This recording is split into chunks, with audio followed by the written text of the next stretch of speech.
بسم اللہ الرحمن الرحیم۔ السلام علیکم ورحمۃ اللہ وبرکاتہ۔ انشاءاللہ آج ایک دعا شیئر کرنا چاہوں گی آپ کے ساتھ، جس سے عاجزی، توکل، حکمت اور اللہ سبحانہ و تعالیٰ کے اوپر کمپلیٹ ٹرسٹ، یعنی اللہ کی حکمت کے اوپر ٹرسٹ، یہ سب چیزیں ایک دم ہمارے اندر آ جاتی ہیں، اور چاہے تکلیف فوراً دور نہ بھی ہو، لیکن اس سے جو ریلیٹڈ انزائٹی یا اسٹریس یا گھبراہٹ رہتی ہے نا، وہ کم ہو جاتی ہے۔ اور یہ دعا مسنون دعاؤں میں سے ایک ہے۔ نبی صلی اللہ علیہ وسلم ہر فرد نماز کے بعد پڑھتے تھے، اور ہمیں بھی تلقین کی ہے کہ ہم ہر فرد نماز کے بعد پڑھیں۔ تو چاہے انسان جس بھی حالات میں ہو، اچھے برے، لیکن اگر ہر فرض نماز کے بعد اس دعا کو پڑھنے کی عادت بنا لی جائے گی تو بہت سارے مسئلوں سے دور ہو جائے گا، اور اس کے اندر بہت زیادہ عاجزی آ جائے گی، جو کہ ضرورت ہے ہمیں ان دعاؤں کے مانگنے میں۔ تو یہ دعا ہے: اللہم لا مانع لما آتیت ولا معطی لما منعت ولا ينفع ذا الجد منک الجد۔ اس کے 3 حصے ہیں۔ پہلا پارٹ ہے کہ اللہم لا مانع لما آتیت، اے اللہ، لا مانع، نہیں کوئی منع کر سکتا، روک سکتا، لما آتیت، جسے تو دینا چاہے، یعنی جو چیز تو مجھے دینا چاہے، اچھی یا بری، اس کو کوئی نہیں روک سکتا۔ کمپلیٹ پاور، اللہ کی کمپلیٹ اتھارٹی ہمیں سمجھ آتی ہے۔ لا مانع لما آتیت، نہیں روک سکتا، یعنی کوئی نظر لگانے والا نظر نہیں لگا سکتا، کوئی جادو کرنے والا، حسد کرنے والا، کوئی اپنی طاقت سے کچھ نہیں روک سکتا جو تو مجھے عطا کرنا چاہے گا۔ ولا معطی لما منعت، اور نہیں کوئی عطا کر سکتا جس کو تو منع کر دے، جس کو تو روک دے۔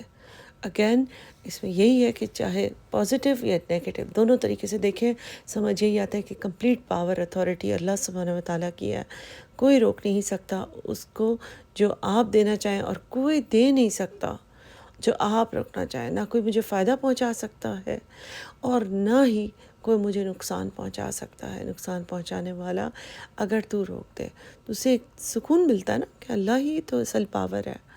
وَلَا يَنْفَعُ ذَا الْجَدِّ مِنْكَ الْجَدِّ، اور نہیں نفع پہنچا سکتا کوئی بھی طاقتور آپ کے طاقت کے آگے،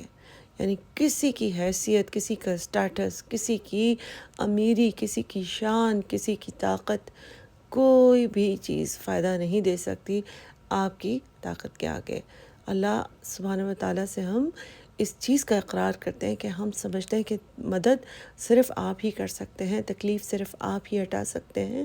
اور کوئی چیز، ایک ایگزامپل ہے کہ کسی کا کوئی بچہ بیمار ہوگا تو اس کے گھر والے، ماں باپ، بہن بھائی، سب مل کر کوشش کر لیں گے کہ اسے ٹھیک کر دیں، لیکن وہ نہیں ٹھیک کر سکیں گے، چاہے پورا سارا مال لگا دیں، ہر قسم کی دوا خرید لیں، ہر قسم کا ڈاکٹر لا کے کھڑا کر دیں، لیکن اللہ ہی ہے جو اس تکلیف سے انسان کو نکال سکتا ہے۔ اللہ ہی ہے جو